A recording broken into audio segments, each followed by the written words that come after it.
Welcome, everyone. Welcome to SIPA's rapid response conversation about developments in Ukraine. As many have seen, Russia has increased its military presence inside Russian territory, but very close to the Ukrainian border and engaging in military exercises.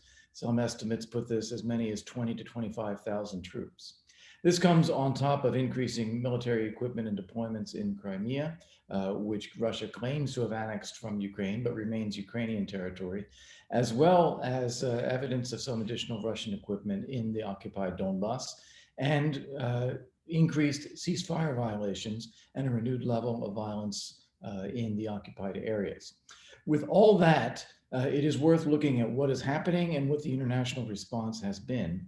And to do that, we have a distinguished panel here ready to chime in with different perspectives and look at what might be coming up in the future, both from the Russian side and what the international response needs to be.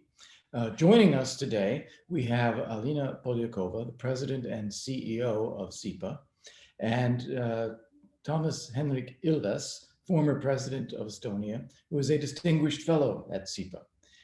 Joining us here with the SIPA forum, we have James Scher, who is a senior fellow at the Estonian Foreign Policy Institute at the International Center for Defense Studies in Tallinn. And we have Ambassador Matti Maasikas, who is the European Union's ambassador to Ukraine. And to kick it off, I'd love to turn to James Scher first for an update as to what has been happening on the Russian side of this equation. So James, first over to you. Well, the first thing I really should say is that no one should be surprised, because 6 years after the Minsk Accords, the gap in positions has not narrowed at all. And Russia is still insisting that these accords effectively enable avowed enemies of the Ukrainian state to enter Ukraine's structures of power. In January this year, Sergei Lavrov, Russia's foreign minister, effectively warned us of what was going to happen. He issued what he called an ultimatum to Germany and France, which is effectively said, if you do not make Ukraine behave, we will do so ourselves. And within days of him saying that, we started seeing this escalation in military activity, accompanied by very ominous messages from the Russian experts, the retired and serving generals community, all the rest of it. And then in February, we started seeing quite a steady buildup of forces laterally in Crimea. Now,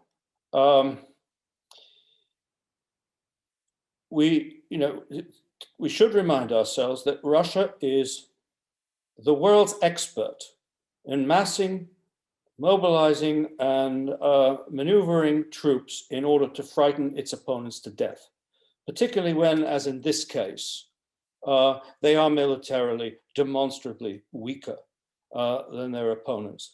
But they also understand that an even better way of frightening to death is to use military force.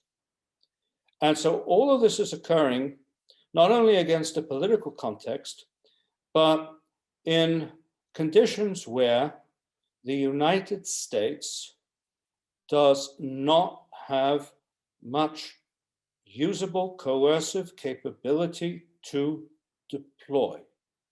I omitted the EU because the Russians do not take the EU seriously in foreign policy terms, and certainly not in military terms.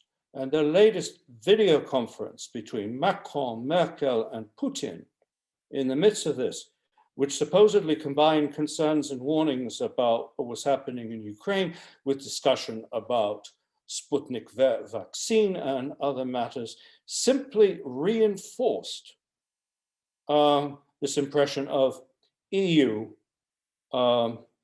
confusion, effectlessness, and weakness.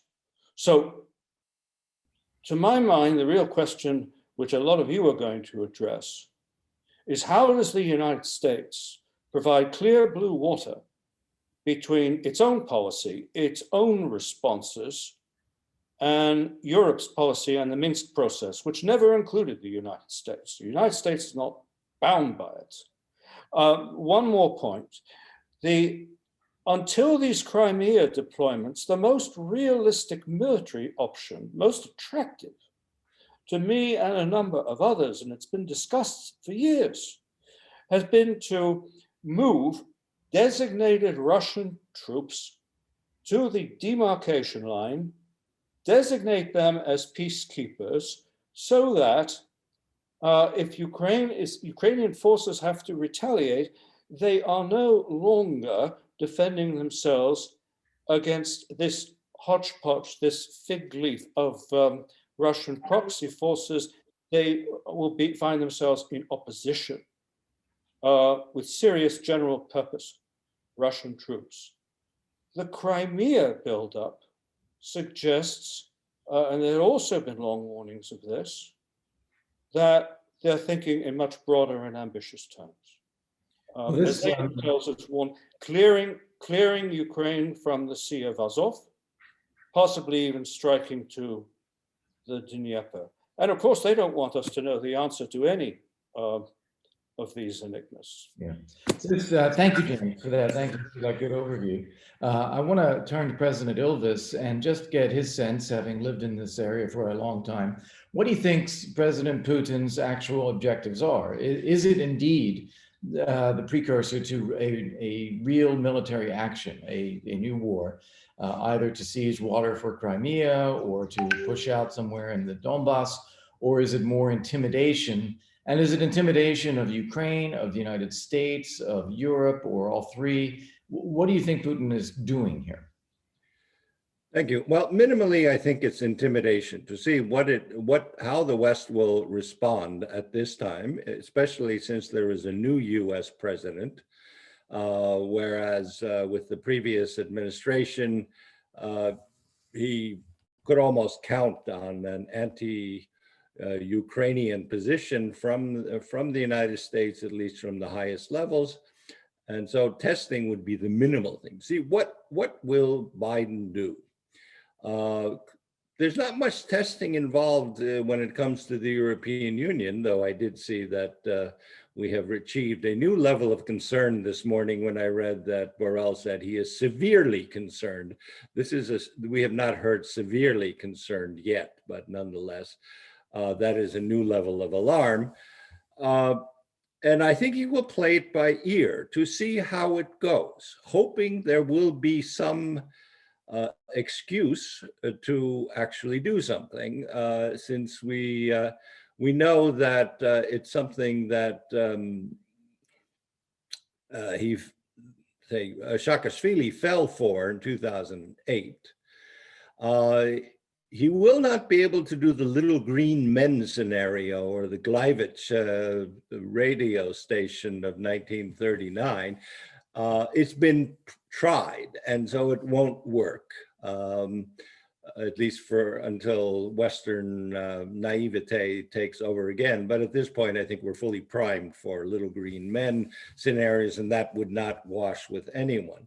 But I do think he's at least minimally hoping for some trigger-happy Ukrainian to shoot somewhere, or perhaps even to claim that a so-called separatist has been shot, all the while continuing with his shelling and sniping of the Ukrainian side.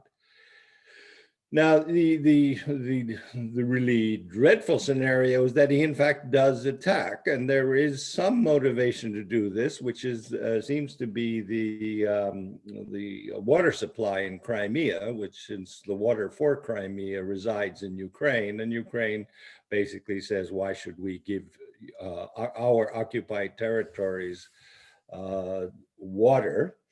So I think that we'll see. I mean, he is clearly flexing his muscles to show that he does not care about what the West thinks. He does not listen to the West.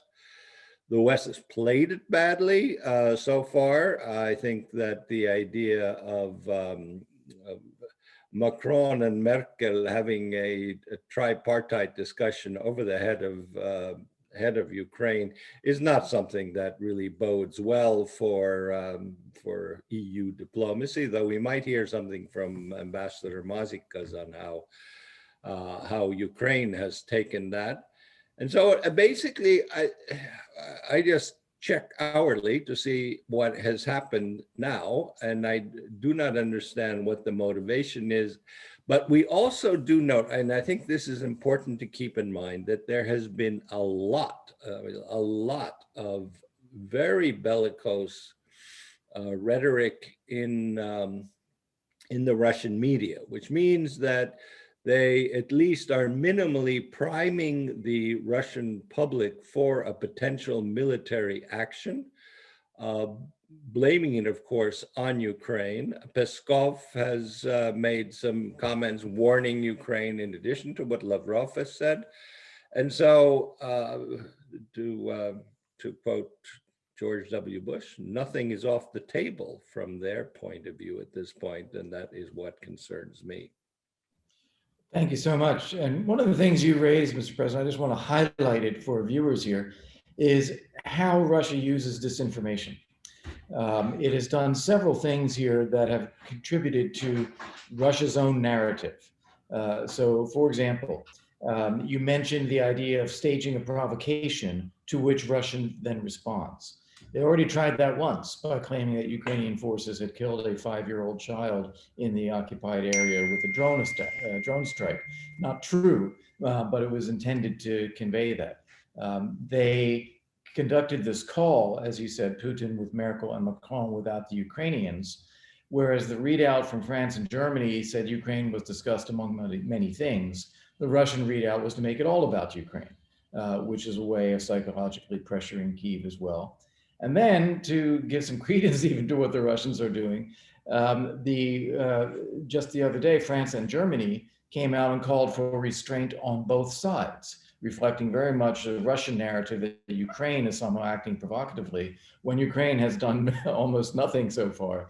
We've only seen the movement of Russian forces around the neighborhood. So very clever use of disinformation.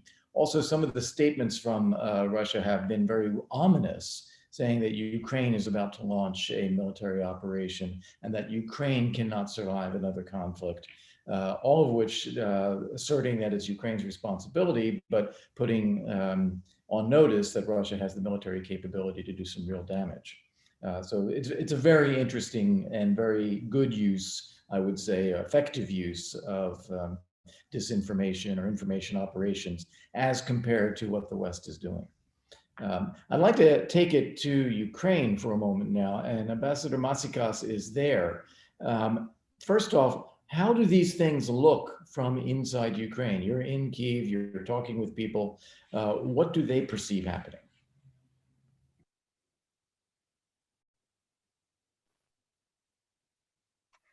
Thanks, Kurt. Honored to be on this panel. Well, the mood in Kiev is worried, but experienced or seasoned, if you will. It is a country that has been in this state of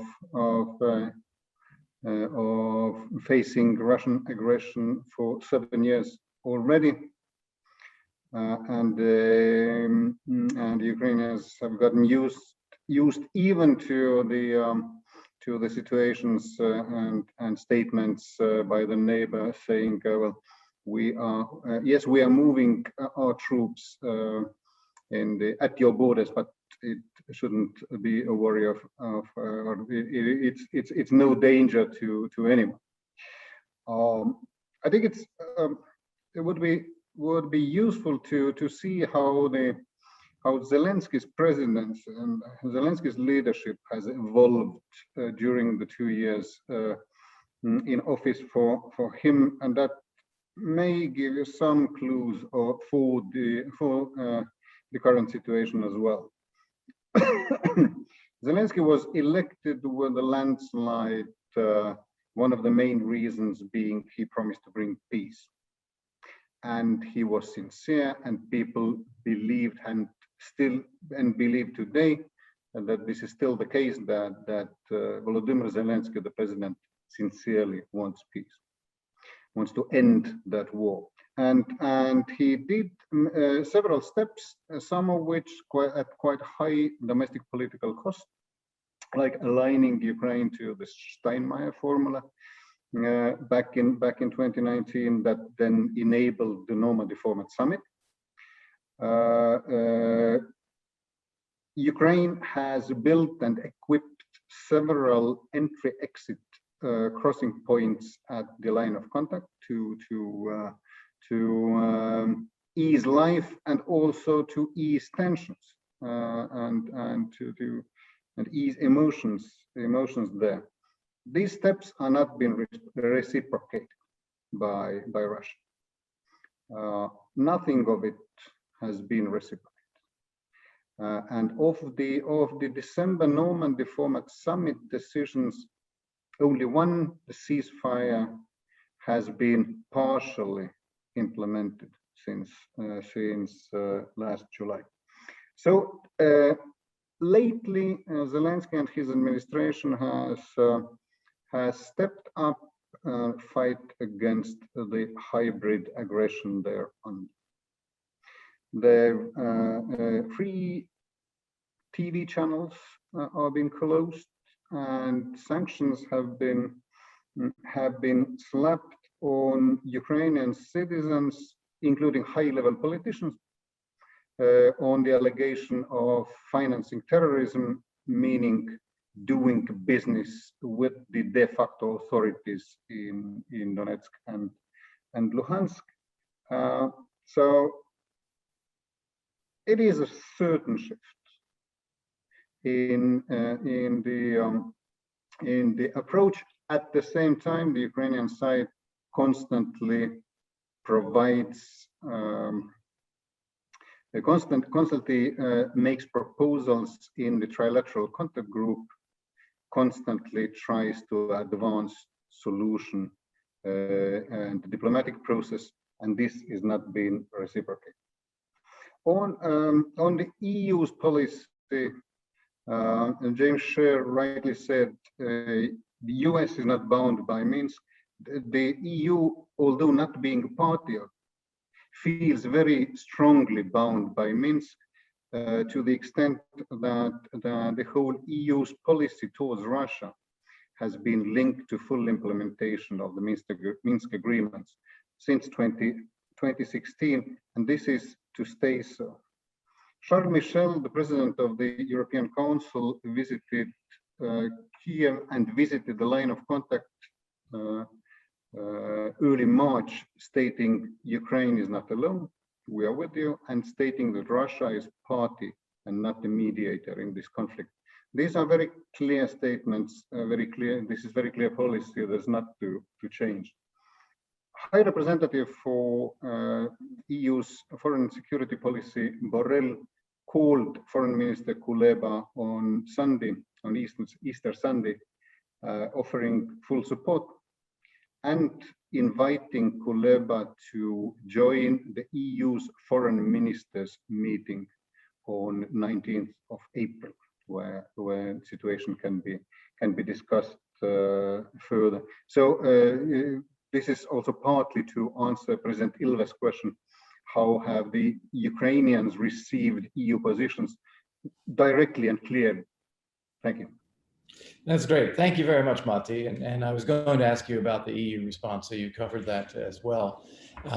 On the NATO side, two things. There has been an expression of concern from NATO headquarters, and the NATO land forces issued a social media post, including partly in Ukrainian, citing Ukraine as a very good partner of NATO and the only partner country that's in the NATO response force.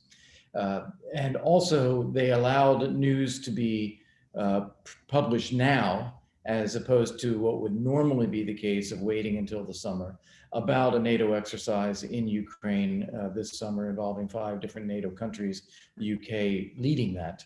They also, put out the information that there will be a NATO exercise as some means of reassurance. The Biden administration's response here has been interesting as well. And I'd like Alina to come in and talk about that a little bit. I think getting back to one of the things that President Ilves said, part of what President Putin is doing is trying to make the US look as though it is just empty words. We'll make statements, we'll call Putin a killer, but we really won't be there to help Ukraine. And that's the challenge I think that the Biden administration is now grappling with. And so far, I would argue, has done reasonably well. But Alina, I'd like to hear your thoughts on that. Well, thank you, Ambassador Rolker. It's really a pleasure and honor to be here with all of you. I think as President Ilves said, statements of severe concern are not enough because we've been here before. This is now 7 years and ongoing. And there have been multiple upticks of this nature where we've seen an increase in Russian military aggression, whether that be in the Donbass or in the Sea of Azov. And we either issue statements of deep concern without action to follow, or in the case of the Sea of Azov intervention by the Russians, we followed up, but very, very slowly. And so the response and the lag in that response time sends a certain signal to the Russians as well, that there is primarily statements and diplomacy and rhetoric and very little to follow up on that. And whenever something does follow, it's not significant enough to change Russian behavior. And that has been the pattern here, that transatlantic policy towards Russia in its aggression against Ukraine has not seemingly led to Russian change in behavior. And we're seeing that repeated here again. I think it's absolutely right that this is a moment for Russia to try to embarrass the US administration. They're choosing a moment early on in the administration before we have a full bench of appointments in place. We don't currently have an assistant secretary, a politically appointed assistant secretary for Europe issues. We don't have a confirmed undersecretary or deputy secretary of state. So this really comes at a moment when the administration is functioning with one hand tied behind his back anyways, and has a variety of other priorities, including the Iran nuclear deal, including China and others. So I think what can be done now, how can we actually send a clear message that this is not another repeat of what we've seen over the last 7 years? I think a few things come to mind. One, Congress can act. Last month in March, a bipartisan group of senators reintroduced the Ukraine Security Partnership Act, which has some important provision, including $300 million in military aid, funding to train Ukrainian forces, and encouraging the administration to once again, of course, appoint the job that you used to hold, Ambassador Rolker, which is a special envoy for Ukraine negotiations, to bring the United States back to the table, even though the US has not officially been at the table in the Normandy format, to at least be involved in trying to move forward towards some sort of peace agreement vis-a-vis the Russians. I think number two, we have seen a great amount of diplomacy from the White House. We had the call that others have mentioned between President Biden and Zelensky. We had a lot of diplomacy between the DOD and the State Department, the Ukrainian officials, with the NSC as well. And that was all very important signals. But I think now the world is waiting to see, and certainly Russia and Ukraine are waiting to see what will follow. It is important to note that the Biden administration did appropriate $125 million of the congressional funding for Ukraine, including offensive lethal capabilities to help Ukrainians in early March. But I think now the reality is that this phone call between Biden and Zelensky should have come much earlier. We had a call between Putin and Biden early on in the administration. It would have been a much stronger signal if the administration had the phone call with Zelensky first before we had the phone call with Putin. Of course, that didn't happen. I think the concern from the Ukrainian side likely is that the administration wants to prioritize a normalization in the relationship with Russia. We've heard the administration say that multiple times, that we need to have military dialogue. We need to return to some normalcy in diplomacy, which are all good things, but we can't really go back to that normalization while we still have a war in Europe and in Ukraine. Yeah. Thank you very much, Alina, and all very good points. On your final point, I think that is exactly right. Putin uses the desire of the West to have a normal relationship as a way to continue to push further forward, to escalate his own actions, knowing that the West doesn't want to respond to that. I'm reminded of the use of the phrase off-ramps from several years ago. Nothing appeals to Putin more than having the West talk about off-ramps. So I think that is one of the dynamics here. I would say, though, that I absolutely agree the Biden-Zelensky relationship should have gotten off to a faster start, but I am glad that they had the phone call. And it was an unprecedented series of phone calls over the past week with Secretary of State Blinken, Secretary of Defense Austin, the chiefs of defense speaking. It was a demonstration of engagement across the board, which I think is very good. As you say, however, that then needs to be followed up by the next actions or the next steps. I like your focus on the security assistance in the Senate. And that's something that the White House could even come out now and endorse, to put their stamp behind that. And it would probably accelerate the passage of that legislation if they did. Another is whether there are existing commitments that would be accelerated by the Pentagon in their delivery, if that is in fact possible. And as you mentioned, having someone take on the responsibilities of a special representative, doesn't matter if it's a unique individual doing only that job or whether it's someone within the administration given those duties. As you said, getting the US back into the diplomacy is critically important. And also, it's been a couple of years since we've had an ambassador in Kyiv. And I think accelerating the process of identifying someone for that position would also be a wise step. And then finally, I think having a senior visitor go to Ukraine.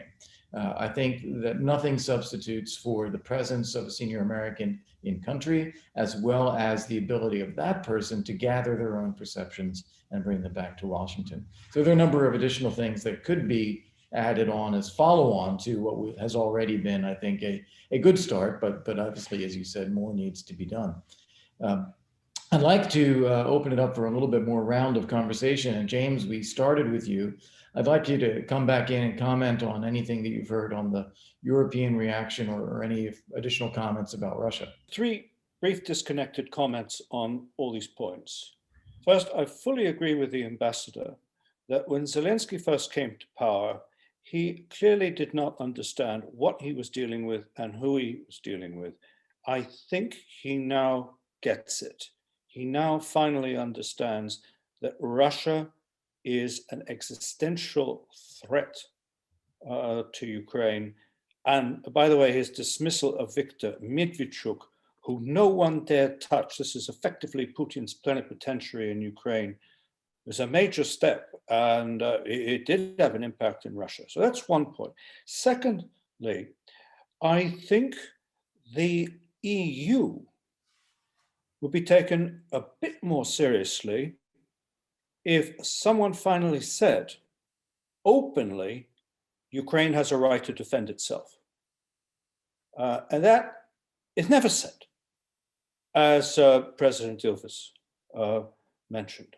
The EU has to break free of these formulas that have so demoralized Ukraine and conveyed such a weak impression in Moscow. And my last point, I hope that the Biden administration is doing things that we don't see and saying things that we don't hear.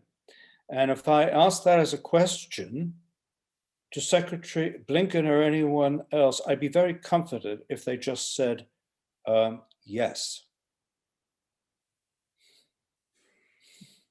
Very good. I suspect there is something there, but I take your point that it's worth at least a little bit more of an indication.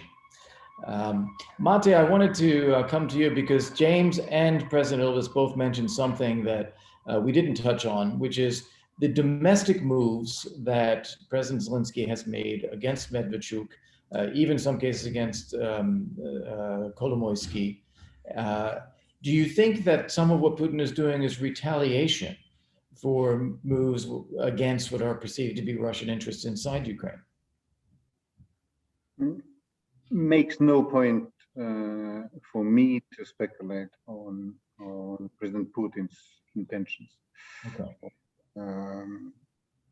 But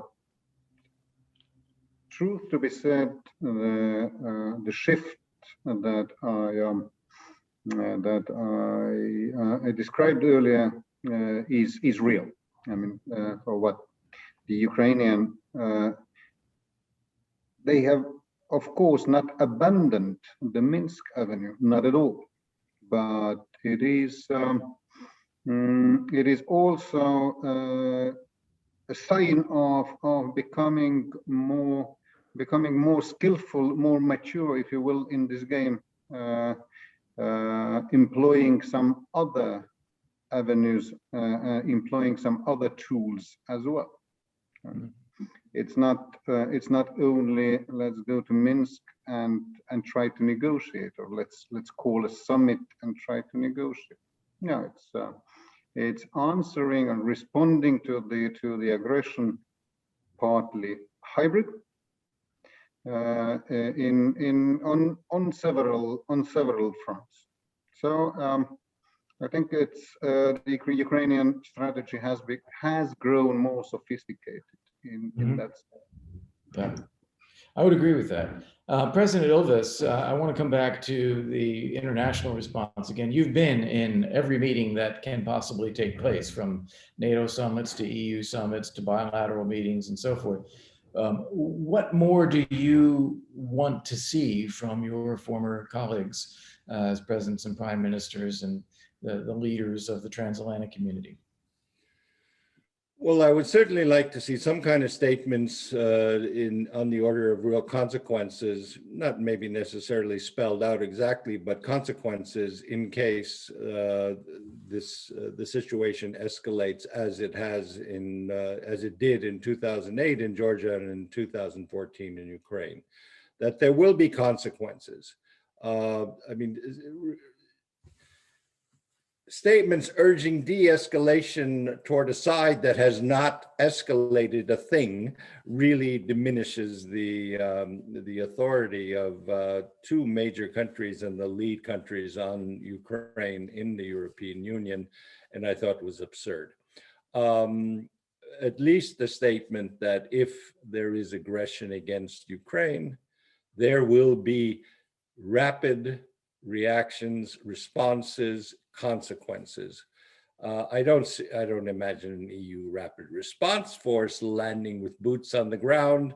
On the other hand, a far firmer statement than this kind of sort of hand wringing and pearl clutching that we've seen so far, and that we've seen repeatedly through various Russian actions in the past, is really, it's time for that to end. And I think that there is,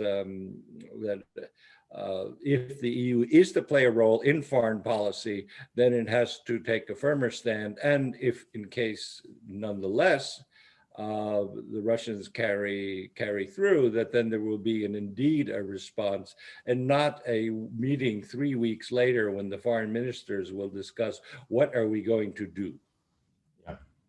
One suggestion that the emerging markets analyst in the UK, Tim Ash, has put out there many times is a sanction of Russian sovereign debt, or a threatened sanction of Russian sovereign debt if they re-engage in military action.